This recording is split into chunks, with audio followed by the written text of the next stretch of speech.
Students, आज हम लोग कक्षा 10वीं के विज्ञान भाग 1 का प्रश्न क्रमांक 2A के बारे में यहाँ पे थोड़ा डिस्कशन करेंगे, जो कि 2-2 मार्क के लिए होता है और इसमें मोस्टली वैज्ञानिक कारण ही पूछे जाते हैं।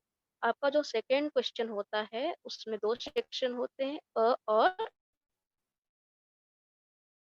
ब।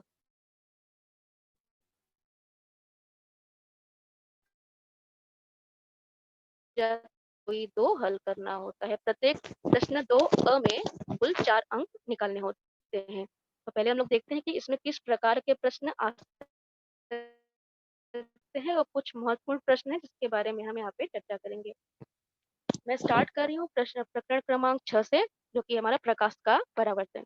किसी घड़े खाली बर्तन में रखा हुआ अदृश्य सिक्का बर्तन में पानी भरने पर दिखाई देने लगता है। ये आप लोगों ने अपने पर्सनल लाइफ में भी एक्सपीरियंस किया होगा, हम लोगों ने बचपन में भी देखा होगा, उस पे आश्चर्य भी हम लोगों ने प्रकट किया होगा कि कैसे एक साइड से सिक्का हम लोग को जब तक नहीं दिख रहा था, पानी भरने के बाद वो हमको दिखने लगा है। तो इसके पीछे कारण क्या उन्हें देखते हैं। जब बर्तन खाली होता है, तब सिक्के से आने वाली किरणें बर्तन की दीवार द्वारा अवरोधित होती हैं और वह सिक्का हमें दिखाई नहीं पड़ता, है ना? यहाँ पे क्या लिखा है, जब बर्तन खाली होता है, तब सिक्के से आने वाली किरणें यानी सिक्के से जब प्रकाश की किरण हम लोग किसी वस्तु को कब देख पाते हैं, जब उसके ऊपर प्रकाश की किरण पड़ती है और वो टकरा कर हमारी आँखों तक आती है तब। लेकिन जब सिक्का बाल्टी में रखा हो, किसी पात्र में रखा हो और बीच में दीवार हो और काफ़ी गहराई में वो सिक्का होता है, तो वो जो किरणें होती हैं, वो बीच में हमारी आँखों तक नहीं पहुँच पाती, बीच में उस पात्र की दीवार होती है। लेकिन जैसे ही हम लोग उसमें पानी भरते हैं, तो पानी भरने से क्या होता है, पानी जब भरा जाता है, तो आप लोगों ने इस चैप्टर में पढ़ा था कि जब प्रकाश की किरणें सरल माध्यम से सघन माध्यम में आती हैं, है ना? सरल माध्यम से सघन माध्यम में जाती हैं, तो अभिलंब की तरफ झुक जाती हैं और जब सघन माध्यम से वो सरल माध्यम में जाती हैं, उसका उल्टा, सघन माध्यम से जब सरल माध्यम में जाती हैं, तब वो अभिलंब से दूर हट जाती हैं। तो ऐसे में क्या होता है, ये मैं आपको आकृति के माध्यम से दिखाने वाली हूँ अभी। जब बर्तन में पानी भरते हैं, तब सिक्के से आने वाली किरणें सघन माध्यम से विरल माध्यम यानी हवा की ओर चलती हैं। प्रकाश के अपवर्तन के कारण ये किरणें जो अभिलंब होता है उससे दूर होती हैं, इसलिए सिक्का हमें ऊपर उठा हुआ प्रतीत होता है और हमें दिखने लगता है, यानी जब सिक्का ऊपर उठ गया तो हमको दिखना शुरू हो जाता है। ये आभासी होता है। जैसे कि यहाँ पर देखिए आकृति में, ये पहला आप 2 फिगर दिख रहे हो, जो पहला फिगर है उसमें आप देख रहे हो कि बच्चा उस पोज़ीशन पे है जहाँ की वो उस सिक्के को देख पा रहा है। लेकिन दूसरे फिगर में क्या हो रहा है कि बच्चा थोड़ा साइड में चला गया है, अब वो जो सिक्का है उसको दिखाई नहीं दे रहा है। ये खाली पात्र है, अभी खाली यानी इसमें पानी नहीं है, केवल उस पात्र के अंदर सिक्का रखा हुआ है। जब वो थोड़ा साइड में चला गया तो उसको सिक्का दिखाई नहीं दे रहा है। अब थर्ड फिगर में देखिए कि जब पानी भर दिया गया है, जब पानी भर दिया गया, तो उसको सिक्का वो उसी पोज़ीशन पे उसको दिखने लगा। इस पोज़ीशन में देखिए, सेकंड पोज़ीशन में उसको दिखाई नहीं दे रहा है। बच्चे ने अपना पोज़ीशन चेंज नहीं किया, सिर्फ़ उसने क्या किया कि इसमें पानी भर दिया।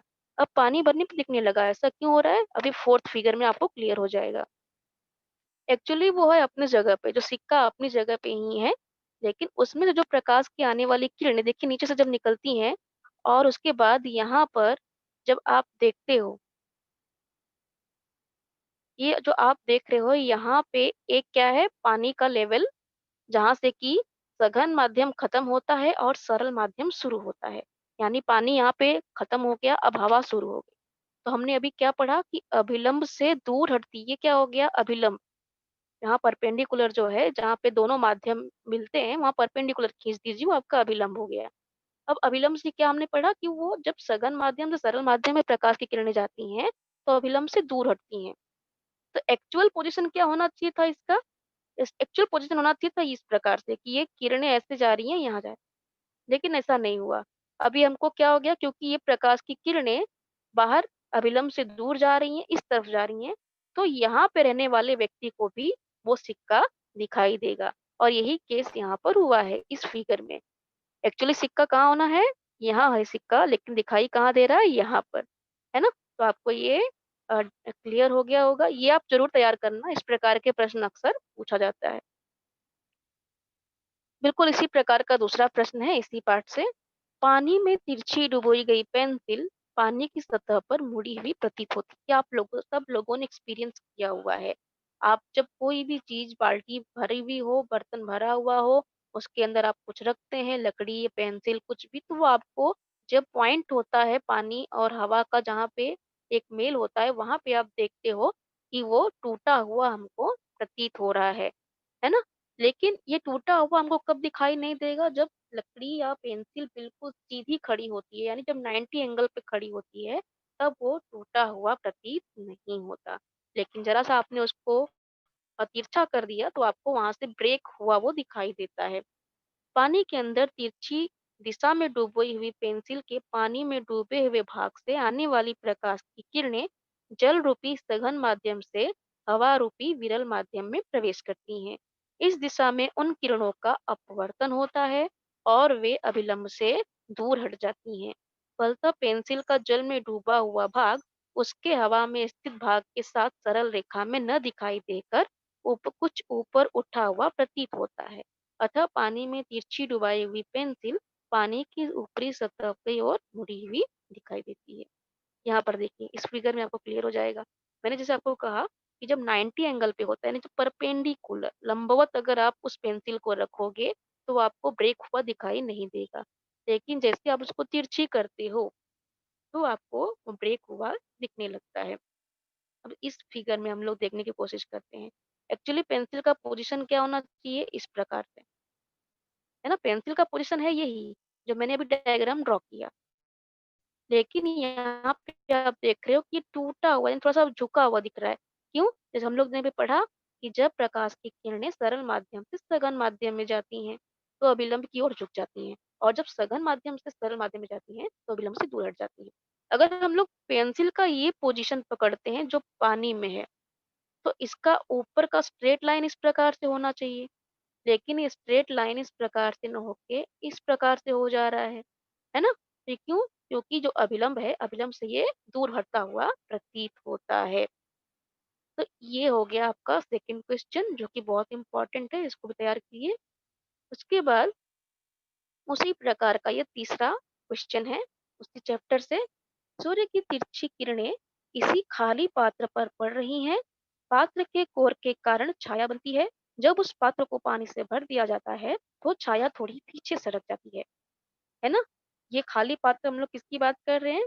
किसी मेटल पात्र की नहीं बल्कि काँच के पात्र की बात हो रही है। जब काँच का जो ग्लास आप रखते हो धूप में, अगर आप उसमें से जब वो खाली ग्लास है उसमें से प्रकाश की किरणें एक दूसरे साइड जाती हैं तो आपने देखा है कि काँच का जो फिगर है यानी उसकी जो छाया बनती है वहाँ पर एक हल्की छाया बनती है क्योंकि काँच में से कुछ प्रकाश की किरणें पारदर्शी होती हैं, वो आगे चली जाती हैं।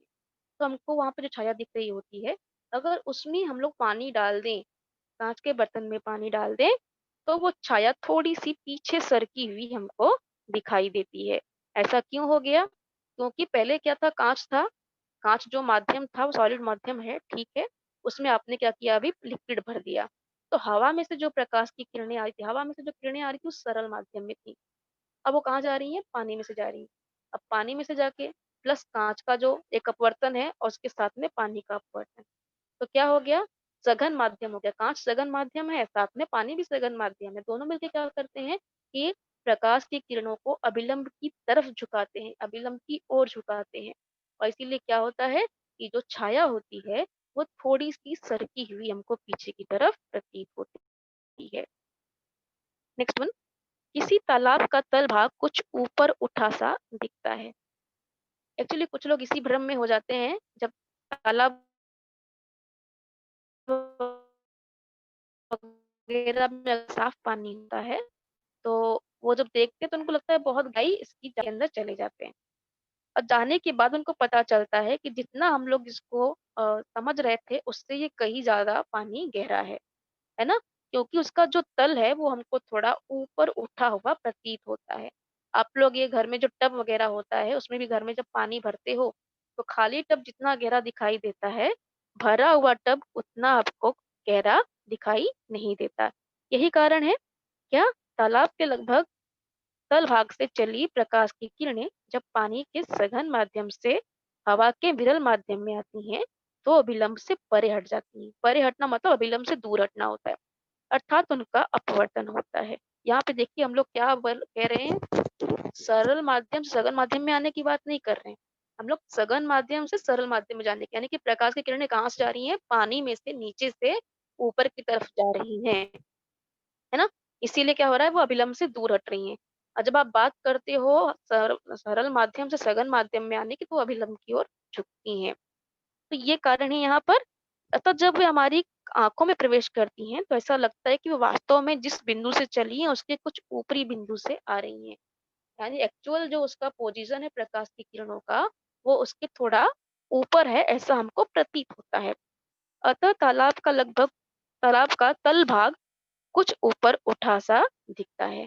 इसलिए तालाब की जल की गहराई वास्तविक गहराई से कम प्रतीत होती है। जैसा मैंने स्टार्टिंग में ही कहा इस प्रश्न के, कि हम लोग अक्सर भ्रम में पड़ जाते हैं कि इतना गहरा तालाब नहीं है, लेकिन एक्चुअल गहराई कब मालूम पड़ती है? जब हम लोग उसके अंदर उतरते हैं तब।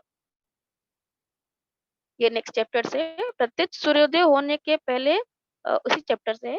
प्रत्यक्ष सूर्योदय होने के पहले सूर्य पूर्व क्षितिज पर दिखाई देता है, अथवा सूर्यास्त होने के बाद भी कुछ समय तक सूर्य पश्चिम क्षितिज पर दिखाई देता है।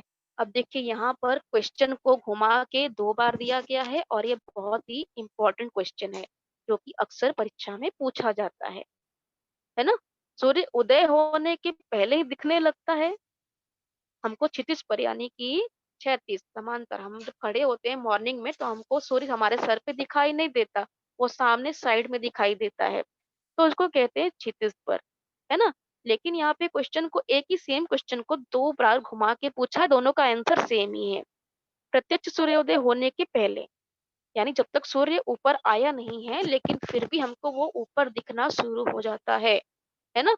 और सेकंड क्वेश्चन क्या? सूर्यास्त होने के बाद, यानी सूर्य अब क्षितिज के नीचे जा चुका है, लेकिन फिर भी कुछ समय तक हमको वो दिखाई देता रहता है। एक्चुअल में उधर नहीं है, वो जा चुका है, लेकिन हमको वहाँ पे वो दिख रहा है। क्यों दिख रहा है? आगे हम देखते हैं। तो आप अगर दोनों में से कोई भी क्वेश्चन पूछे, तो आपको कंफ्यूज नहीं होना है, आंसर इसका सेम है। सूर्य से आने वाली प्रकाश की किरणें अपनी आँखों में प्रविष्ट करने पर सूर्य दिखाई देता है। सूर्य हमें दिखाई कब देगा? जब सूर्य से जो चली हुई किरणें हैं, जो वहां से ट्रेवल करके आ रही हैं, वो हमारी आंखों पे पड़ती हैं, तब हम उसको देख पाते हैं। पृथ्वी के परितः लगभग 300 किलोमीटर मोटाई का वायुमंडल है। इस कारण सूर्य किरण अवकाश में से जब वायुमंडल में प्रविष्ट करती है, तब वे अभिलंब की ओर झुक जाती है, अर्थात उनका अपवर्तन होता है। अपवर्तन क्यों हो रहा है? जब सूर्य जहाँ से प्रकाश की किरणें चलती हैं, तो आपको पता है कि जो स्पेस है, खाली जगह है, वहाँ पे वायुमंडल नहीं है। अगर वहाँ पे वायुमंडल नहीं, उसको कहते हैं निर्वात। निर्वात यानी क्या? वो बिल्कुल सरल माध्यम है ना? बिल्कुल सरल माध्यम है, वहाँ पे किसी भी प्रकार की कोई रोक-टोक नहीं है। लेकिन जैसे ही एक बार वो पृथ्वी के वायुमंडल में प्रवेश करता है, हमको पता है कि पृथ्वी के चारों तरफ गैसों का, धूल कणों का, पानी के वाष्प का, इन सब का एक पूरा आवरण बना हुआ है, जिसको हम लोग कहते हैं ना, पर्यावरण कहते हैं, है ना? वातावरण, वात आवरण, है ना? वात यानी क्या होता है? उसका आवरण, चारों तरफ हवा और गैसों का, धूल मंडल का पूरा आवरण बना हुआ है। और उसके जब इस क्षेत्र में प्रकाश की किरणें आती हैं, तो थोड़ा सा जो माध्यम है वो कैसा हो जाता है? सघन हो जाता है। जहाँ हवा नहीं थी, निर्वात, वो सरल माध्यम था,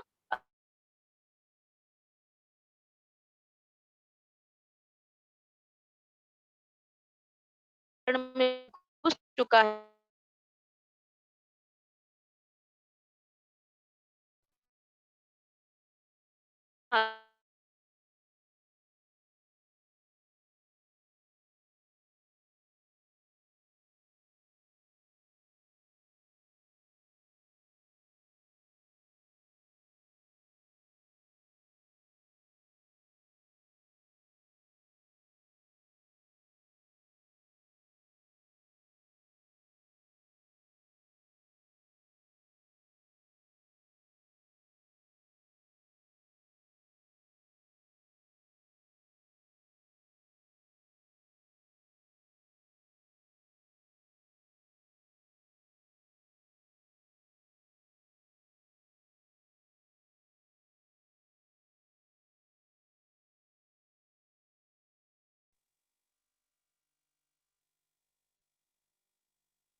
हम लोग डायग्राम से और क्लियर कर लेते हैं इसको। देखिए, इस प्रकार का डायग्राम देख रहे हो, यहाँ पे आप देख रहे हो कि जो पृथ्वी है उसके ऊपर कई लेयर्स बनाए गए हैं। आप जो पतली-पतली रेखाएँ देख रहे हो, वो कई प्रकार के लेयर्स हैं, यानी वो वायुमंडल की परतें हैं, जो कि लगातार ऊपर सरल होती जा रही हैं, या फिर ये इस प्रकार से कहिए कि जैसे-जैसे हम पृथ्वी के नज़दीक आ रहे हैं, वैसे-वैसे जो परतें हैं, वो सघन होती जा रही हैं, है ना? तो आप इस प्रकार से इसको देख सकते हैं कि जब मान लीजिए कि सूर्य की स्थिति जो ये दी गई है यहाँ पर है ना?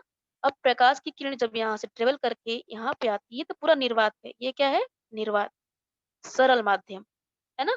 जैसे ही वो वातावरण में यहाँ प्रवेश करता है, तो यहाँ पे मान लीजिए कि एक अभिलंब है। एक अभिलंब यहाँ, एक अभिलंब यहाँ, एक अभिलंब यहाँ। क्योंकि हर एक जगह देख रहे हो कि जो घनता है वातावरण की वो बढ़ती जा रही है नीचे आते-आते, पृथ्वी तक आते-आते। तो पहला अपवर्तन इसका यहाँ पे होगा, है ना? सघन माध्यम में आने पे क्या होता है कि अभिलंब के नज़दीक आता है। जो प्रकाश की किरणें होती हैं अभिलंब की तरफ झुकती हैं। अब ये अभिलंब की तरफ यहाँ पे झुक गई, फिर उसी प्रकार अभिलंब की तरफ यहाँ पे एक और बार झुक गई, एक और बार झुक गई। तो एक्चुअली में जब हम लोग यहाँ पे होते हैं, हमको प्रकाश की किरण दिखाई देती है, जबकि हमको दिखना चाहिए था इस तरह जानी चाहिए थी, और हमको दिखना कब चाहिए जब हम लोग यहाँ पे होंगे तो। लेकिन हमको यहाँ पृथ्वी पे रहते हुए दिखाई दे रहा है, क्यों? क्योंकि प्रकाश की किरणें तिरछी होके आ रही हैं अपवर्तन के कारण, और हमको लगता है कि सूर्य कहाँ है? यहाँ। हमको जो फ़ील होता है वो होता है कि सूर्य यहाँ पर है ना? तो एक्चुअली में किसके कारण हो रहा है? प्रकाश के अपवर्तन के कारण, है ना? तो ये भी क्वेश्चन बहुत इम्पोर्टेंट है, इसको आप ज़रूर तैयार करिए। नेक्स्ट क्वेश्चन है, घड़ी साज़ यानी कौन? घड़ी की मरम्मत करने वाले। सरल सूक्ष्मदर्शी का उपयोग करते हैं। आपने देखा होगा हम लोग अक्सर क्या करते हैं, अपने पास एक बचपन में लेंस होती थी, जो कि हम लोग अभी भी बहुत सारे बच्चों के पास होगा। उसमें से हम लोग इसी प्रकार से देखते हैं, खेलते हैं उसको लेकर, है ना? आपने कागज़ जलाने का उससे सबको जादू दिखाया होगा। तो ये सब हमने कैसे किया? वो किस प्रकार से होता है? ये इसी लेंस के कारण होता है। कैसे होता है हम देखते हैं अभी। किसी उत्तल लेंस तथा उसकी मुख्य नाभि के मध्य रखी गई किसी वस्तु का प्रतिबिंब सीधा, काल्पनिक तथा आकार में वस्तु से बड़ा बनता है।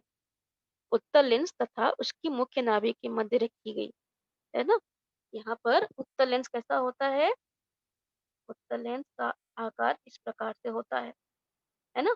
उत्तल लेंस, और ये जो सेंटर में होता है, ये इसका प्रकाश बिंदु होता है। ये आपने देखा होगा, आपने पढ़ा है 7th चैप्टर में। किसी उत्तल लेंस तथा उसकी मुख्य नाभिक के मध्य रखी गई किसी वस्तु का प्रतिबिंब सीधा, काल्पनिक तथा आकार में वस्तु से बड़ा बनता है। सीधा यानी हम लोग को वो चित्र उल्टा दिखाई नहीं देगा। काल्पनिक क्यों बोला गया है? क्योंकि आप इसको पर्दे पर नहीं उतार सकते। आप देख सकते हो इमेजिनरी आपको वो बड़ा दिखाई देगा, लेकिन आप उसको पर्दे पे उतार नहीं सकते। और वस्तु से बड़ा, क्योंकि ये वस्तु से बड़ा दिखा रहा है, तो हम लोग छोटी वस्तुएँ जो हमको आँख के बराबर दिख नहीं रही, या फिर हमको आँखों से बहुत तनाव हो रहा है देखने में, तो वो देखने के लिए हम लोग इस प्रकार के लेंस का उपयोग करते हैं। वस्तु तथा लेंस के बीच की दूरी का समंजन करके यह प्रतिबिंब स्पष्ट दृष्टि की न्यूनतम दूरी पर प्राप्त किया जा सकता है। स्पष्ट दृष्टि की बात किया जा रहा है, मतलब जब तक हमको स्पष्ट दिखाई देने ना लगे, तब तक उसको हम आवर्धित कर सकते हैं। इसको आवर्धन लेंस भी कहा जाता है। ऐसा करने पर घड़ी के छोटे-छोटे पुर्जे सीधे तथा आकार में कई गुना बड़े और स्पष्ट दिखाई देने लगते हैं। इससे घड़ी साज़ को घड़ी की मरम्मत करने में सुविधा होती है। इसलिए घड़ी साज़ घड़ी की मरम्मत करते समय सरल सूक्ष्मदर्शी या आवर्धक लेंस का उपयोग करते हैं। और इसी प्रकार से क्वेश्चन पूछ सकते हैं कि जो डेंटिस्ट होते हैं, दंत चिकित्सक होते हैं, वो आवर्धक लेंस का इस्तेमाल करते हैं। तो भी आपको सेम आंसर लिखना है, क्योंकि दाँतों के बीच में जो पोर्स बन जाते हैं, उनको भी ध्यान से देखने के लिए इस प्रकार के लेंस की आवश्यकता पड़ती है। और फिर कभी-कभी जो ज्वेलरी की दुकान होते हैं, वो लोग भी जो उनके जो माँगे रत्न होते हैं, उनकी सत्यता को परखने के लिए, मतलब उनकी ओरिजिनैलिटी को चेक करने के लिए इस प्रकार के लेंस का उपयोग करते हैं। वृद्धावस्था में कुछ लोगों को द्विनाभीय लेंस की आवश्यकता पड़ती है। वृद्धावस्था यानी क्या? जब बुढ़ापा आता है, बुढ़ापे में कुछ लोगों को द्विनाभि लेंस यानी उनको निकट और दूर दोनों की चीजें क्लियर नहीं दिख रही हैं, तो ऐसे में उनको द्विनाभि लेंस की आवश्यकता, जिसको दो नाभि हो। वृद्धावस्था में कुछ लोग निकट दृष्टि दोष के साथ साथ दूर दृष्टि दोष से भी पीड़ित होते हैं। उनकी आंखों की जो समंजन क्षमता होती है, यानी एडजस्ट करने का जो कैपेसिटी है, दूर का हम लोग देखते हैं तो हमारी आंखों की पुतलियां क्या होती हैं, वो संकुचित होती, बहुत क्या होती हैं, फैल जाती हैं। और जो नजदीक का देखना होता है तो वो संकुचित होती हैं, है ना? तो फिर इस प्रकार का जो समंजन है वो बूढ़े व्यक्तियों में नहीं हो पाता। जिनकी आयु बढ़ जाती है तो कोशिकाएं शिथिल हो जाती हैं, कमजोर हो जाती हैं, और इस कारण से वो समंजन करने में उनको बड़ी तकलीफ होती है। तो ऐसे में उचित नाभ्यंतर वाले यानी उनको अपना चेकअप कराना पड़ता है, और किस व्यक्ति को किस नाभ्यंतर का लेंस लगने वाला है जिससे कि उनको स्पष्ट दिखाई दे, वो डिपेंड करता है प्रत्येक व्यक्ति के आंखों की कोशिकाओं के ऊपर, उनके लेंस के ऊपर डिपेंड करता है। उचित नाभ्यंतर वाले लेंस उत्तल लेंस से बने चश्मे का उपयोग करके दूर दृष्टि दोष दूर किया जाता है। इसीलिए उन्हें द्विनाभीय लेंस की आवश्यकता पड़ती है ना? अब यहाँ पे आप देखिए कि ऐसे व्यक्तियों को अवतल लेंस, उत्तल लेंस, इन दोनों से ही बने हुए अ, आ, चश्मे की आवश्यकता पड़ती है, और इसीलिए क्या कहते हैं इसको? द्विनाभि लेंस। ये भी क्वेश्चन बहुत इंपॉर्टेंट है और ये अक्सर पूछ लेता है। निकट दृष्टि से पीड़ित व्यक्ति अवतल लेंस से बने चश्मे का उपयोग करता है। निकट दृष्टि, कुछ बच्चे कंफ्यूज होते हैं कि निकट दृष्टि दोष, क्योंकि जो क्या लिखा गया है निकट दृष्टि दोष, तो उनको क्या समझ में आता है कि निकट का दिखाई नहीं दे रहा है, लेकिन ऐसा नहीं है। निकट दृष्टि का मतलब उसको खाली निकट की ही दृष्टि है, वो केवल निकट का ही देख सकता है और दूर का दिखाई नहीं देगा। निकट दृष्टि में मतलब उसको निकट की ही दृष्टि है, केवल निकट का देख सकता है, दूर का वो नहीं देख सकता, दूर का देखने में कठिनाई है, इसलिए उसको निकट दृष्टि कहते हैं। तो ऐसे में ठीक करने के लिए अवतल लेंस से बने चश्मे का उपयोग करते हैं। इसका रीजन क्या लिखेंगे? निकट दृष्टि से पीड़ित व्यक्ति की आंख का नेत्र गोलक लंबा, दीर्घाकार हो जाता है, और नेत्र लेंस तथा दृष्टि पटल के बीच की दूरी सामान्य दूरी से कुछ अधिक हो जाती है ना? ये डायग्राम में देखने वाले हैं हम लोग। इससे समीपी वस्तुएं तो स्पष्ट दिखाई देती हैं, परंतु दूर की वस्तुएं स्पष्ट दिखाई नहीं देती, क्योंकि उनका प्रतिबिंब दृष्टि पटल पर न बनकर दृष्टि पटल के कुछ आगे बनता है। अवतल लेंस एक अपसारी लेंस है। वस्तु से आने वाली प्रकाश की किरणों को यह नेत्र लेंस तक पहुंचने के पहले ही उचित रूप में, यानी अपनी शक्ति के अनुसार अपसृत कर देता है। अपसृत यानी क्या? फैला देना, उसको प्रकाश को फैला देना, अपसृत कर देना।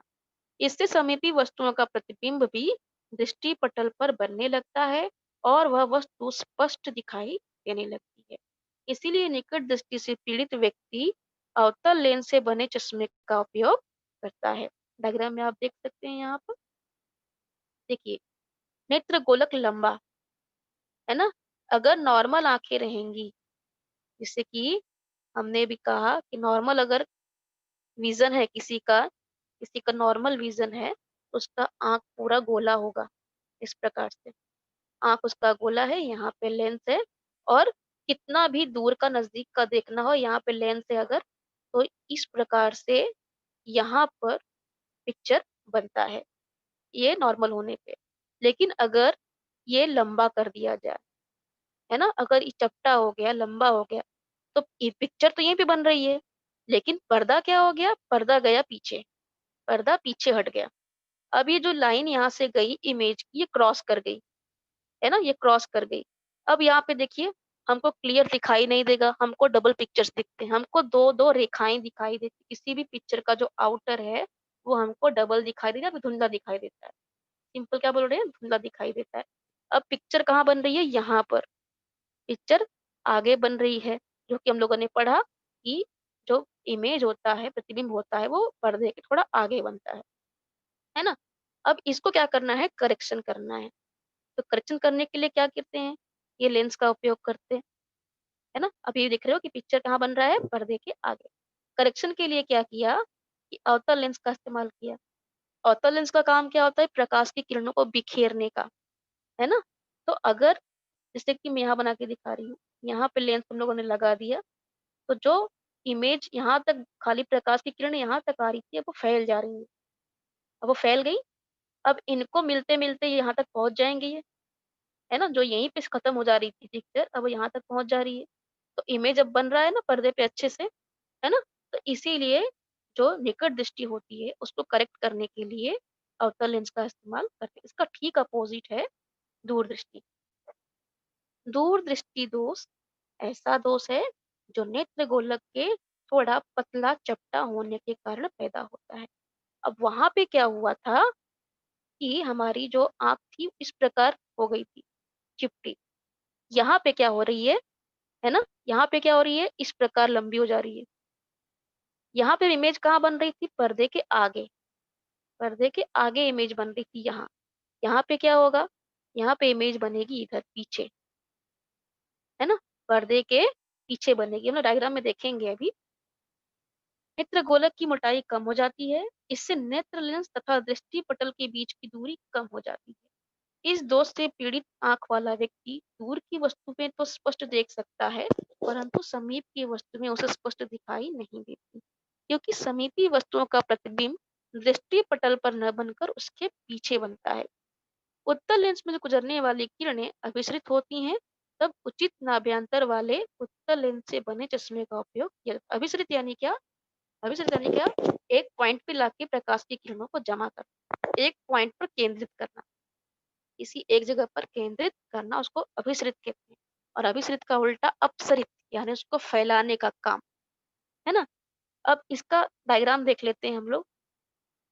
देखिए यहाँ पर, ये ऊपर देख रहे हो कि दूर की जो वस्तु है उस वहाँ से आने वाली जो प्रकाश की किरणें हैं, वो तो यहाँ पे उसका इमेज आराम से बन जा रहा है। लेकिन जो नज़दीक की किरण है, वो क्योंकि अब ये डायग्राम देखिए थोड़ा-सा मिस्टेक है, इसको थोड़ा लंबा और गोला बनाना चाहिए था, तो इसका इमेज पीछे बन रहा है, यहाँ पर्दे से और पीछे। तो ऐसे में क्या किया जाता है कि ये लेंस जब लगाया जाता है यहाँ पर, तो ये करेक्शन करके क्या करता है कि कुछ अपसरण यहीं पे कर देता है। तो आँख का जो लेंस है उसको थोड़ी कम मेहनत करनी पड़ती है और वो इमेज हमारे ठीक पर्दे पर बनता है। अब हमको क्लियर दिखाई देगा, है ना? तो ये इस प्रकार से आँखों की जो दूरदृष्टि दोष है और जो निकट दृष्टि दोष है, उसका करेक्शन किया जाता है। तो ये जो 2 मैंने आपको क्वेश्चन्स दिए, एक निकट दृष्टि का, ये कारण बताओ में अगर आएगा, तो आप जस्ट ये क्वेश्चन का आंसर लिखेंगे, है ना? और आपको डायग्राम की इतनी आवश्यकता नहीं होगी, आप सिंपल खाली आंसर लिखोगे। लेकिन कभी-कभी क्या होता है कि यही प्रश्न उठाकर आकृति के साथ एक्सप्लेन करने के लिए आता है। तो ऐसे में आपको इसको 5 नंबर के लिए क्वेश्चन देगा, तो आपको ये आंसर लिखना है, साथ में ये डायग्राम भी ड्रॉ करना पड़ेगा और ये मोस्टली आता है। ये दोनों में से एक ना एक पूछ लेता है, या तो निकट दृष्टि दोष या तो फिर दूर दृष्टि दोष। तो मैं इसको आपको यही करूँगी कि आप इन दोनों को बहुत अच्छे से तैयार करिए। अब एक देखिए, ये लॉजिकल क्वेश्चन है जो कि आपकी जो अंडरस्टैंडिंग स्किल है, यानी आपने इस लेसन को कितने अच्छे से समझ लिया और आप कितना उसको अप्लाई कर पा रहे हो, ये उसका पता लगाने के लिए क्वेश्चन है जो कि मोस्टली पूछ सकता है। इसको हॉट क्वेश्चन कहते हैं। सिनेमा घर में हम पर्दे के अत्यंत समीप बैठकर सिनेमा का सही आनंद नहीं ले पाते। ऐसा क्यों? ये आपको कारण बताना है इसका। सिनेमा घर में लगे पर्दे तथा प्रेक्षक के बीच की दूरी जितनी ही कम होती है, उसकी आंखों पर पड़ने वाले प्रकाश की तीव्रता उतनी अधिक होती है। क्या बोला गया यहाँ पर? सिनेमा घर में लगे पर्दे यानी जो स्क्रीन है और प्रेक्षक यानी जो कि मूवी देख रहा है, इन दोनों के बीच की दूरी जितनी कम होगी, उसकी आंखों पर पड़ने वाले प्रकाश की तीव्रता उतनी अधिक होगी। आप लोगों ने पढ़ा था कि जो हमारा डायफ्राम होता है आंखों में भूरे रंग का, उसको हम क्या कहते हैं? परिचारिका कहते हैं। वो क्या होता है? तेज रोशनी में सिकुड़ जाता है और कम रोशनी रहेगी। अगर रोशनी कम है, तो वो फैल जाता है ना? ये समंजन की जो क्षमता होती है, लेकिन इसका भी एक लिमिट है। उसके प्रसरित होने और संकुचित होने का भी एक लिमिट होता है। अगर आप बहुत नज़दीक से देख रहे हो, बहुत ज़्यादा रोशनी आपकी आँखों पर पड़ रही है, तो एक क्षमता ऐसा होगा कि एक टाइम ऐसा होगा कि अब वो संकुचन और प्रसरण अवरोधिक नहीं कर पाएगा। तो ऐसे में आँखों की जो मांसपेशियाँ होती हैं, जो कोशिकाएँ होती हैं, नेत्रलेंस की उसके ऊपर तनाव बढ़ता है और तनाव के कारण क्या होता है मानसिक मृत्यु यानी अगर देखिए कोई व्यक्ति बराबर नींद नहीं ले रहा है, लगातार रोशनी में काम कर रहा है या आप धूप में चलते हो, तो आपको कहा जाता है कि आप ये सनग्लासेस लगाइए। सनग्लासेस लगाने से क्या होता है कि डायरेक्ट जो प्रकाश की किरणें हैं वो आँखों तक पहुँचती नहीं, हमारी आँखें सुरक्षित रहती हैं। लेकिन अगर आप कंटिन्यू बिना चश्मे की धूप में रहते हो, तो आपकी आँखों का धीरे-धीरे रोशनी क्या होती है, संवेदन करने की जो क्षमता होती है, वो धीरे-धीरे खत्म होने लगती है। और इसीलिए ऐसी परिस्थितियों में आँखों की पुतलियों को अत्यधिक प्रकुंचन करना पड़ता है। इससे आँखों पर तनाव पड़ता है, इससे आँखों को कष्ट होता है तथा मानसिक परेशानी होती है। कभी-कभी सिर दर्द भी होता है, इसलिए सिनेमा घर में हम पर्दे के अत्यंत समीप बैठकर सिनेमा का सही आनंद नहीं ले पाते। ये आपके अंडरस्टैंडिंग पे क्वेश्चन दिया गया है। अगर आपने लेसन अच्छे से समझ लिया है, तो ये आप इसका आंसर भी अच्छे से लिख पाओगे। नेक्स्ट चैप्टर है अपना धातु विज्ञान। सोडियम धातु को सदैव मिट्टी के तेल में रखते हैं। ये मोस्ट इंपॉर्टेंट क्वेश्चन है, इसको आप मार्क कर लीजिए। बहुत इंपॉर्टेंट क्वेश्चन है। सोडियम को मिट्टी के तेल में क्यों संचित किया जाता है? इस प्रकार से क्वेश्चन पूछ सकता है और कारण बताओ। मतलब एक क्वेश्चन आंसर भी दिया है, साथ में कारण बताओ भी होता है। तो दोनों प्रकार से आपको प्रश्न पूछा जाता है, आपको खाली आंसर इसका जैसे दिया है वैसे लिखना। 2 पॉइंट्स में लिखोगे आपको मार्क्स मिल जाएंगे, लेकिन आंसर एक्यूरेट होना चाहिए। सोडियम सामान्यतः तापमान पर हवा में उपस्थित ऑक्सीजन के साथ शीघ्र अभिक्रिया करने वाला धातु तत्व है। सोडियम बहुत ही रिएक्टिव धातु है और हम लोगों ने पढ़ा ही है कि अगर वो खुले में रख दिया गया तो हवा में उपस्थित जो ऑक्सीजन है उससे वो अभिक्रिया करता है, बहुत तीव्र अभिक्रिया करता है और वो जलने लगता है। और इस प्रकार की दुर्घटना ना हो इसीलिए उसको मिट्टी के तेल में रखते हैं, क्योंकि मिट्टी के तेल में ऑक्सीजन नहीं घुलेगा और ये इस प्रकार की घटना नहीं होगी। मिट्टी का तेल कार्बनिक यौगिक है, इसमें ऑक्सीजन नहीं होती। इसका घनत्व सोडियम के घनत्व से कम होने के कारण सोडियम इसमें डूब जाता है। मिट्टी के तेल से यह अभिक्रिया नहीं करता, इसीलिए सोडियम धातु को सदैव मिट्टी के तेल में रखते हैं।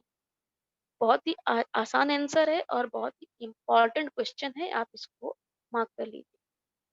पानी से अभिक्रिया होने पर कैल्शियम पानी पर तैरता है। ये दोनों प्रश्न बहुत इंपॉर्टेंट है।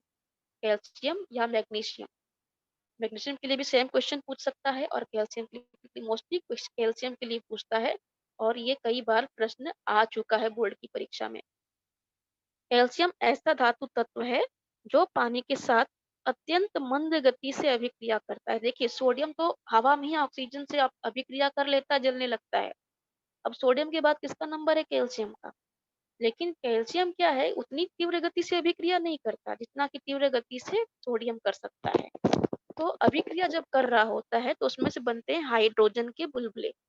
जब हाइड्रोजन के बुलबुले बनते हैं तो उनकी मात्रा धीरे-धीरे बढ़ती है। तो सबसे पहले जो उनका सरफेस होता है कैल्शियम का, उसके ऊपर जो हाइड्रोजन का निर्माण होता है बुलबुले के रूप में चिपक जाता है। आपने अगर चाय या पानी जब गर्म करते हो तो नीचे देखते हो नीचे छोटे-छोटे बुलबुले जमा हो गए हैं।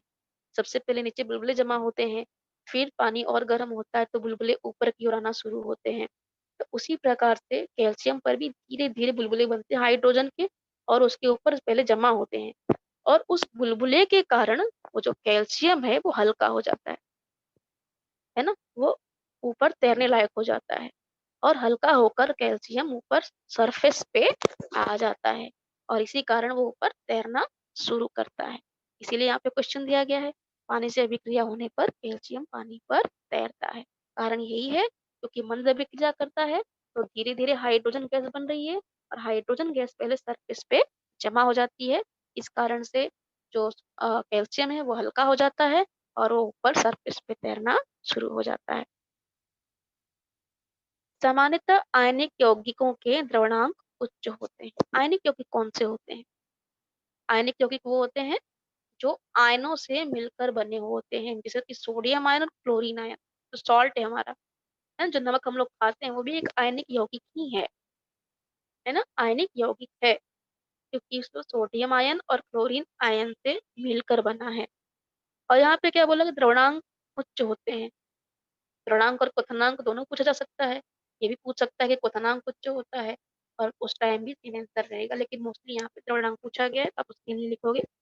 आयनिक यौगिक अपनी ठोस अवस्था में अत्यंत कठोर होते हैं, क्योंकि धनात्मक तथा ऋणात्मक आयनों के मध्य तीव्र स्थिर विद्युत आकर्षण बल क्रियाशील होता है। दोनों जो आयन होते हैं नेगेटिव और पॉजिटिव, इनके बीच में स्ट्रॉन्ग बॉन्डिंग होती है। इसको बोलते हैं आयनिक बॉन्ड, है ना, आयनिक बंध। और ये इतनी स्ट्रॉन्ग होती है कि ये दोनों आपस में अभिक्रिया करके एक स्थिर विद्युत बना लेते हैं। आकर्षण उनके बीच में होता है। आंतर आणविक आकर्षण बल अधिक होने के कारण आयनिक बंधों को तोड़ने में अत्यधिक ऊर्जा की आवश्यकता होती है। इसलिए आयनिक यौगिकों के क्वथनांक उच्च होते हैं। अगर आप सॉल्ट को पिघलाने की कोशिश करोगे तो आपको बहुत अधिक देर तक उसको गर्म करना पड़ेगा, है ना। पिघलाने की बात कर रही है, उसको घोलने की बात नहीं। अगर आप पानी में घोलोगे तो तुरंत घुल जाएगा, ठंडे पानी में घुल जाएगा, आयन अलग हो जाएंगे उसके। लेकिन अगर खाली आपको सॉल्ट पिघलाना है तो आपको उसको टेम्परेचर बहुत हाई करना पड़ेगा। सेकंड क्वेश्चन है, तांबे के मलिन बर्तनों को नींबू के रस या इमली के गूदे से स्वच्छ करते हैं। आपने मोस्टली गांव वगैरह में देखा होगा, या फिर जिसके घर में पीतल के बर्तन वगैरह होंगे तांबे के, आपने देखा होगा कि लोग मोस्टली जो गाँव के होते थे वो अचार या फिर नींबू का जो बचा हुआ छिलका है, जो यूज हो चुका है नींबू को खटाई लेकर, है ना, अमचूर वगैरह डाल के उसको साफ करते हैं। क्यों ऐसा करते हैं? ये नींबू, अचार, खटाई सब खट्टे पदार्थ होते हैं, यानी उसमें क्या है, एसिड है। खट्टा यानी क्या, एसिड, है ना, एसिडिक चीजें होती हैं। तो तांबा आर्द्र यानी नमयुक्त हवा की ऑक्सीजन के साथ अभिक्रिया करके कॉपर ऑक्साइड निर्मित करता है, जो कि आपने देखा होगा उसके ऊपर ग्रीन कलर का एक लेयर जमा हो जाता है। जो पुराने बर्तन रखे हुए हैं आपके इस प्रकार के, उस पर ग्रीन आपने लेयर्स देखे होंगे। यही कॉपर ऑक्साइड हवा की कार्बन डाइऑक्साइड के साथ अभिक्रिया करके तांबे के पृष्ठभाग पर कॉपर कार्बोनेट की हरी परत के रूप में जमा हो जाती है, जिसके कारण तांबे की चमक मंद पड़ जाती है और वह मलिन हो जाता है ना। ये अभी तक एक पॉइंट जो हम लोगों ने अभी तक लिखा, ये खाली अभिक्रिया होने पे क्या असर होता है ये लिखा, तो इतना आप लिखोगे आपको 1 मार्क्स मिल जाएंगे। यहाँ पे देखिए 2 पॉइंट्स दिया गया है। और दूसरा, नींबू के रस का इस्तेमाल वो क्यों किया जाता है साफ करने के लिए, दूसरा ये आंसर लिखोगे तो 1 मार्क्स, यानी आप दोनों में से कोई एक पॉइंट अगर मिस करते तो आपका 1 मार्क्स कट जाएगा, तो आपको दोनों पॉइंट्स लिखने हैं। तांबा आर्द्र हवा की ऑक्सीजन के साथ अभिक्रिया करके कॉपर ऑक्साइड निर्मित करता है। यही कॉपर ऑक्साइड हवा की कार्बन डाइऑक्साइड के साथ अभिक्रिया करके तांबे के पृष्ठभाग पर कॉपर कार्बोनेट की हरी परत के रूप में जमा हो जाता है, जिसके कारण तांबे की चमक मंद पड़ जाती है और मलिन हो जाती है। नींबू के रस तथा इमली दोनों में अम्लीयता पाई जाती है। मैंने क्या कहा था, एसिड होता है, अम्लीयता। भास्मिक गुणधर्म होने के कारण कॉपर कार्बोनेट की हरी परत नींबू के रस अथवा इमली के गूदे में घुल जाती है, जिससे बर्तन स्वच्छ होकर पुनः चमकने लगता है। और जो हरे रंग की परत बनी थी वो कैसी थी, भास्मिक, यानी उसका अपोजिट, एसिड का अपोजिट बेस होता है, तो बेसिक होता है। तो दोनों हम लोग को पता है कि एसिड और बेस में क्या करते हैं, न्यूट्रल हो जाते हैं, है ना, एक दूसरे को न्यूट्रलाइज कर देते हैं, एक दूसरे का असर खत्म कर देते हैं। तो जो अभी तक भास्मिक पदार्थ उसके ऊपर जमा हुई थी, उसको जो एसिड होता है इमली का, नींबू का, वो उसको खत्म कर देता है, इसीलिए बर्तन फिर से चमकना शुरू हो जाता है। और इसीलिए नींबू के रस से या इमली से बर्तन, तांबे के बर्तन या कॉपर के बर्तन साफ किए जाते हैं। धातुएं विद्युत चालक होती हैं, जबकि अधातुएं विद्युत की कुचालक। धातुओं के परमाणु की बाह्यतम कक्षा में स्थित इलेक्ट्रॉन उसकी परमाणु से आबद्ध न रहकर संपूर्ण धातु में मुक्त विचरण करते रहते हैं ना, जिसको बोलते हैं फ्री इलेक्ट्रॉन्स। एक्चुअली में इसी फ्री इलेक्ट्रॉन्स के कारण ही जो मेटल्स होते हैं उसके अंदर इलेक्ट्रिसिटी जो होता है वो फ्लो करता है, इलेक्ट्रिक करंट होता है वो फ्लो कर पाता है इन्हीं फ्री इलेक्ट्रॉन्स के कारण, है ना। धातुओं के परमाणु की बाह्यतम कक्षा में स्थित इलेक्ट्रॉन उसी परमाणु से आबद्ध न रहकर संपूर्ण धातु में मुक्त विचरण करते हैं। इन इलेक्ट्रॉनों का तार के एक छोर से दूसरे छोर तक सहज ही वहन हो सकता है। इस प्रवाह को विद्युत वहन कहते हैं। इसलिए धातु में विद्युत की सुचालक होती है। अधातुओं में मुक्त विचरण करने वाले ऐसे इलेक्ट्रॉन नहीं होते। जो नॉन मेटल्स होते हैं, धातु होते हैं, उनमें फ्री इलेक्ट्रॉन्स नहीं होते, इसीलिए अधातु में विद्युत की ऊर्जा अलग होती है। शुद्ध एल्यूमिना के मिश्रण में क्रायोलाइट तथा फ्लोरोस्पार मिश्रित किए जाते हैं। ये भी क्वेश्चन बहुत इंपॉर्टेंट है मेटल ये धातु विज्ञान में से, इसको भी आप मार्क कर लीजिए। शुद्ध एल्यूमिना का द्रवणांक लगभग 2000 डिग्री सेल्सियस होता है, अतः इससे एल्यूमिनियम धातु प्राप्त करने पर समय, श्रम तथा ईंधन की अधिक आवश्यकता पड़ती है। यहाँ पे क्या बोला गया है, एल्यूमिना का द्रवणांक 2000 डिग्री सेल्सियस अगर इतना है, तो इससे एल्यूमीनियम धातु प्राप्त करने के समय श्रम तथा ईंधन, उतना उसको मेटल का टेम्परेचर बढ़ाने के लिए उतने अधिक ईंधन की आवश्यकता होगी, है ना। तो हमको एक्स्ट्रा ईंधन डालना पड़ेगा वहां पर। तो उसको कम करने के लिए मेहनत भी कम लगे, समय भी कम लगे और इतना ईंधन भी कम लगे, इसीलिए क्या किया जाता है वहां पर, क्रायोलेट तथा फ्लोरस्पार मिलाते हैं। इन दोनों चीजों को मिलाने से जो धातु 2000 डिग्री सेल्सियस पर पिघलने वाला था, वो और कम तापमान पर ही पिघल जाता है और ईंधन का बचत हो जाता है। 1000 डिग्री सेल्सियस पे क्या हो रहा है, ये अब पिघल जा रहा है ना। तो उनका जो मेल्टिंग पॉइंट है, उसको कम करने के लिए एल्यूमिना का ये फ्लोरस्पार और क्रायोलाइट को मिलाया जाता है। फेन उत्प्लावन में पाइन तेल का उपयोग करते हैं। आपने फेन उत्प्लावन पढ़ा होगा, फ्लोटेशन मेथड, है ना। ये उसमें ही पाइन तेल का उपयोग किया जाता है। अयस्कों के सांद्रीकरण की फेन उत्प्लावन पद्धति में पानी तथा अयस्क के मिश्रण में पाइन तेल मिलाकर उसमें हवा के बुलबुले जाने देते हैं। इस कारण तेल का झाग तैयार होता है। अयस्कों के कण मुख्य रूप से तेल में भीगने के कारण निर्मित झाग के साथ पानी पर तैरते हैं। मात्र मृदा अशुद्धियां पानी से भीगकर तल में जमा होती हैं। इस प्रकार अयस्कों से मृदा अशुद्धि अलग होकर अयस्कों का सांद्रीकरण होता है। इसलिए अयस्कों के सांद्रीकरण की फेन उत्प्लावन पद्धति में पाइन तेल का उपयोग करते हैं। जब जो ये चूरा होता है मेटल्स के, जो मेटल्स के चूरे होते हैं, जब उसके ऊपर ऑयल लग जाता है तो थोड़े हल्के हो जाते हैं, क्योंकि ऑयल क्या है, वो तो पानी में डूबता नहीं है, पानी पे तैरता है जो तेल होता है। तो तेल के साथ जो भी रहेगा वो ऊपर फ्लोट करेगा। तो तेल के साथ कौन मिक्स हो गया, मेटल्स मिक्स हो गए, अब वो ऊपर फ्लोट कर रहे हैं। और जो मिट्टियां होती हैं, शुद्धियां होती हैं, पानी में घुल जाती हैं, वो पानी के साथ नीचे चली जाती हैं। तो ऊपर से जो झाग बना होता है उसको निकालते हैं और हमको कुछ हद तक शुद्ध रूप में, कुछ हद तक शुद्ध रूप में ये जो एल्यूमिना है, जो मेटल्स है, वो प्राप्त हो जाते हैं। एल्यूमिना के विद्युत अपघटन में समय समय पर तनाग्र बदलने की आवश्यकता होती है। ये भी इम्पोर्टेंट क्वेश्चन है, ये भी एग्जाम में आ चुका है, इसको आप अंडरलाइन कर लीजिए, ये इम्पोर्टेंट है। एल्यूमिना के विद्युत अपघटन में उच्च तापमान पर एल्यूमिनियम ऋणाग्र पर तो ऑक्सीजन गैस धनाग्र पर मुक्त होती है। मुक्त हुई ऑक्सीजन गैस को कार्बन धनाग्र से अभिक्रिया होकर कार्बन डाइऑक्साइड गैस बनती है। होता क्या है कि एल्यूमिनियम जब हम लोग उसको यहाँ पर इलेक्ट्रोलाइट्स में वो करते हैं, यानी विद्युत अपघटन जब कराया जाता है, तो एल्यूमिनियम अलग होता है। एल्यूमिनियम जो होता है ऋणाग्र की तरफ जो दीवार होती है उस पूरे सिस्टम की, उस पे जमा होती है और भारी होकर नीचे आती है, एल्यूमिनियम को नीचे से निकाल लिया जाता है। और जो ऑक्सीजन होता है, ऑक्सीजन अब गैस के रूप में कन्वर्ट हो गया, अब वो ऊपर जा रहा है, किससे रिएक्ट करता है वो, जो रॉड्स ये ग्रेफाइट के जो रॉड्स डाले गए होते हैं, ग्रेफाइट के जो रॉड्स होते हैं, ग्रेफाइट क्या है, कार्बन, कार्बन से अभिक्रिया करता है ऑक्सीजन और बनाता क्या है, कार्बन डाइऑक्साइड गैस। तो जो ये रॉड है ग्रेफाइट का, उसका क्या हो रहा है, उसका हो रहा है यहाँ पर क्षरण।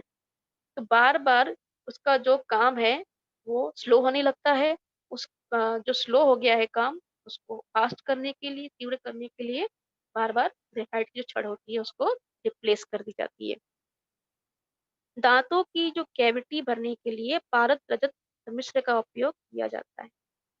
चांदी मृदु धातु होने के कारण उसका सतत उपयोग करने पर उसकी छीजन होती है। पारद अमलगम एक सम्मिश्र है जिसमें चांदी तथा पारा होता है, चांदी और पारे का मिश्रण, है ना, पारद सम्मिश्र। यह सम्मिश्र कठोर होता है तथा विषैला भी नहीं होता। इसकी चमक ही इसका गुणधर्म है। ये सामान्यतः कम तापमान पर पिघल जाता है, इसलिए आसानी पूर्वक कैविटी भर सकते हैं। आप लोगों ने सुना होगा ना, किसी के दांत में खट्टे हो गए हैं तो जाके बोलता है चांदी भरवाने वाले हैं, है ना, चांदी भरवा के आते हैं। कुछ लोग बोलते हैं सीमेंट भरवा के आ रहे हैं। सीमेंट जो होता है वो व्हाइट रंग का, उसमें मेटल्स नहीं होते हैं, व्हाइट रंग का वो एक चूने के टाइप का होता है, वो भर दिया जाता है। और जो चांदी यानी कि यही मैंने बात की अभी पारक सम्मिश्र, उसमें पारा भी होता है और चांदी होता है। कुछ लोग सोना भरवा के आते है ना, सोना भरवा के आते हैं कुछ लोग, उसमें क्या होता है गोल्ड और पारा वो मिला के बनाया जाता है। उससे दाँत क्या होती है, जो कैविटी होती है भर जाती है और वो नॉन पॉइज़नस है, जहरीला नहीं है, तो उसका कोई साइड इफ़ेक्ट भी बॉडी पे नहीं होता है। कार्बन में अनगिनत यौगिक तैयार करने का गुणधर्म होता है। ये 9th चैप्टर से है। कार्बन में श्रृंखला बंधन का गुणधर्म होता है। इसके द्वारा दी गई अथवा 2 से अधिक कार्बन परमाणु उनकी संयोजकता इलेक्ट्रॉनों से कुछ की परस्पर साझेदारी करके एक दूसरे के साथ सहसंयोजकीय बंध का निर्माण करते हैं। इस प्रकार कार्बन के परमाणु सरल अथवा साकित वाले लंबे अणु निर्माण करते हैं। इसमें बंध श्रृंखला अर्थात वलयाकृत श्रृंखला हो सकती है। इस प्रकार से कार्बन के अनगिनत यौगिक बनते हैं। कार्बन का जो आउटर शेल होता है यानी जो बाहर की कक्षा होती है उसमें 4 इलेक्ट्रॉन होते हैं। उसको अपना अष्टक पूरा करने के लिए 4 और इलेक्ट्रॉन की आवश्यकता होती है। तो क्या करता है वो आयंस नहीं बनाता। हम लोगों ने पहले भी पढ़ लिया है कि जो कार्बन होता है वो आयंस नहीं बनाता, क्योंकि वो 4 इलेक्ट्रॉन ले भी सकता है, 4 इलेक्ट्रॉन दे भी सकता है। अब यहाँ बराबरी चल रही है, तो क्या करता है वो, अब वो बाकी के दूसरे किसी परमाणुओं से 4 इलेक्ट्रॉन की साझेदारी कर लेता है। चाहे तो वो कार्बन के साथ ही कर ले, दूसरे कार्बन के साथ 4-4 का शेयरिंग कर लेगा इलेक्ट्रॉन्स का, इसका अष्टक पूरा हो जाएगा, दोनों का अष्टक पूरा हो जाएगा, 2 इलेक्ट्रॉन अगर 2 परमाणु रहेंगे अगर कार्बन के तो। और नहीं, तो फिर किसी दूसरे नॉन मेटल से, जैसे कि हाइड्रोजन हो गया, हाइड्रोजन 4 हाइड्रोजन के परमाणु पकड़ लेगा और चारों से शेयरिंग कर लेगा। हाइड्रोजन को भी बाहर की कक्षा में 2-2 इलेक्ट्रॉन मिल गए, वो भी स्थिर हो गया और हीलियम का उसने स्वरूप प्राप्त कर लिया। और जो कार्बन है, कार्बन का भी अष्टक पूरा हो गया 4 हाइड्रोजन मिला के, वो भी स्थिर हो जाता है। वो क्या बन जाता है फिर मीथेन बन जाता है। तो इस प्रकार से क्योंकि इसके अंदर दूसरों के साथ कंबाइन करने की कैपेसिटी है कार्बन के अंदर, बहुत अधिक है। इसीलिए ये बहुत सारे इस प्रकार से श्रृंखला बना सकता है, बहुत सारे यौगिक बना सकता है। और एथिलीन असंतुलित हाइड्रोकार्बन है। एथिलीन अथवा एथीन में कार्बन-कार्बन परमाणु के मध्य दोहरा बंध होता है। इसमें दोनों कार्बन की चारों संयोजकताएं एकल सहसंयोजकी बंध द्वारा संपुष्ट नहीं है, है ना? तो इतना याद रखिए कि अगर डबल बॉन्ड हो या फिर ट्रिपल बॉन्ड यानी दोहरा और तिहरा बंध है तो वो असंतृप्त है, वो संतृप्त नहीं है। असंतुलित मतलब उसमें अभी उस बॉन्ड को ब्रेक करके आप 2 और 4 और हाइड्रोजन वहाँ पर ऐड कर सकते हैं, जोड़ सकते हैं। लेकिन अगर हर जगह खाली एक ही एक बॉन्ड है, मतलब वो संतृप्त है, किसी और के लिए जगह नहीं है नए परमाणु के लिए, जब तक कि किसी एक को वहाँ से हटाया ना जाए। ये वनस्पति तेल टिंचर आयोडीन की परस्पर अभिक्रिया में आयोडीन का रंग अदृश्य हो जाता है। वनस्पति तेल में कार्बन-कार्बन बहुबंध होता है। कार्बन-कार्बन बहुबंध के रूप में क्रियात्मक समूह वाले असंतृप्त यौगिक संकलन अभिक्रिया करते हैं तब बनने वाला उत्पाद संतृप्त यौगिक होता है। आयोडीन के साथ वनस्पति तेल की संकलन अभिक्रिया कमरे के तापमान पर तुरंत होती है तथा इस अभिक्रिया में आयोडीन का रंग अदृश्य हो जाता है।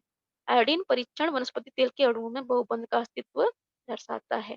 बहुबंध का परीक्षण करने के लिए ही आयोडीन का ये टेस्ट किया जाता है। फिर लास्ट क्वेश्चन है यहाँ पर, निकेल उत्प्रेरक का उपयोग करके वनस्पति जन्य तेलों से वनस्पति घी बनाया जाता है। ये क्वेश्चन आता है लगभग, कभी-कभी आता है, इसको भी आप मार्क कर लीजिए। वनस्पति तेल के अणुओं में लंबी तथा असंतृप्त कार्बन श्रृंखलाएं होती हैं। कार्बन-कार्बन बहुबंध के रूप में क्रियात्मक समूह वाले असंतृप्त यौगिक संकलन अभिक्रिया करते हैं तथा बनने वाला उत्पाद संतृप्त यौगिक होता है। निकेल उत्प्रेरक का उपयोग करके वनस्पति तेलों का हाइड्रोजनीकरण करते हैं। हाइड्रोजनीकरण करने से क्या होता है कि उसके अंदर अब जो रेंसिडिटी यानी बदबू जो होती है वो ज़्यादा नहीं आती। कभी-कभी क्या होता है कि तेल हम बहुत दिन के लिए रख लेते हैं तो उसमें स्मेल आने लगती है ना? और घी बनाने के लिए जो वनस्पति तेल आप देखते उसका घी बनाने के लिए इसको बोलते हैं डालडा घी। उस प्रकार के रूप में लाने के लिए निकेल का उपयोग किया जाता है ना? तो ये आज का हमारा जो सेशन था यहीं पे मैं खत्म करती हूँ। अगर किसी को कोई डाउट है, कोई क्वेश्चन है तो वो क्वेश्चन कर सकता है।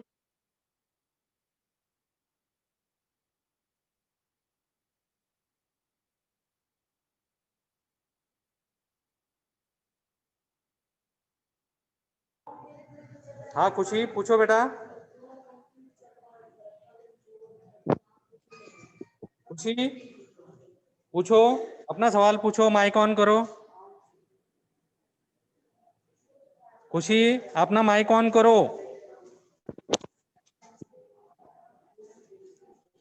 खुशी अपना माइक ऑन करो। सवाल पूछना है तुम्हें कुछ? हाथ ऊपर किया हुआ है। नो सर, गलती से चला गया था। ओके। और किसी को इस टॉपिक से संबंधित क्वेश्चन पूछना है? निर्जला, निर्जला पूछो। टीचर, कैसे पता चलेगा कि कोई परमाणु अधिक अभिक्रियाशील है?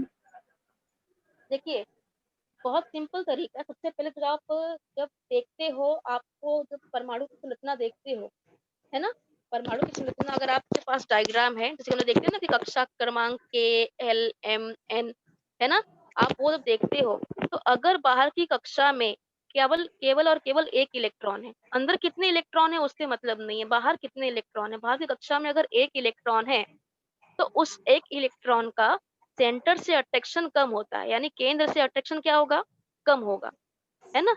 जैसे कि अगर आप बहुत सारे फ्रेंड्स हो, सर्कल बना के खड़े और बाहर कोई एक व्यक्ति खड़ा है, तो उसका सेंटर से जो लगाव होगा वो कम होगा, उसको आसानी से कोई भी रिमूव कर सकता है। तो जो बाहर का एक इलेक्ट्रॉन होता है उसको आराम से निकाल सकते हैं, वो आराम से उसको फ्री कर सकता है, तो वो बहुत एक्टिव, उसको बोलते हैं बहुत एक्टिव, है ना। तो वो मेटल जिसमें बाहर खाली एक ही इलेक्ट्रॉन है वो बहुत एक्टिव होगा, और बाहर अगर दो इलेक्ट्रॉन है तो थोड़ा उससे कम एक्टिव होगा। दो लोग की जोड़ी तोड़ना बड़ा मुश्किल होता है, सेंटर से अट्रैक्शन ज्यादा होता है।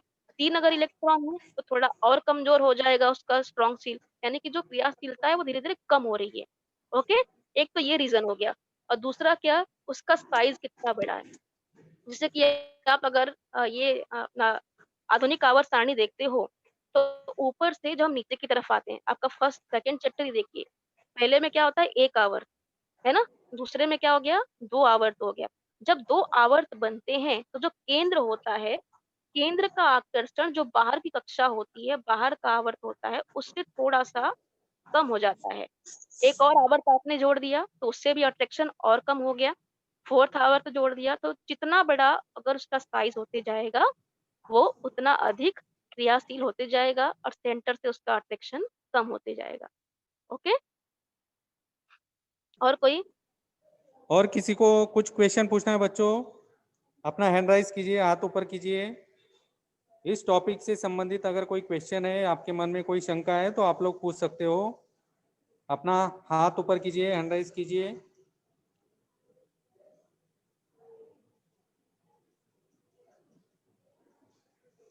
शायद किसी बच्चे का हाथ ऊपर नहीं है। सभी बच्चों को ये टॉपिक बहुत ही अच्छे से समझ में आया, क्योंकि आपका किसी का हाथ कोई ऊपर नहीं दिखाई दे रहा है, ठीक है सर, फिर मैं लेफ्ट इसीलिए। करती हूँ। हाँ हाँ।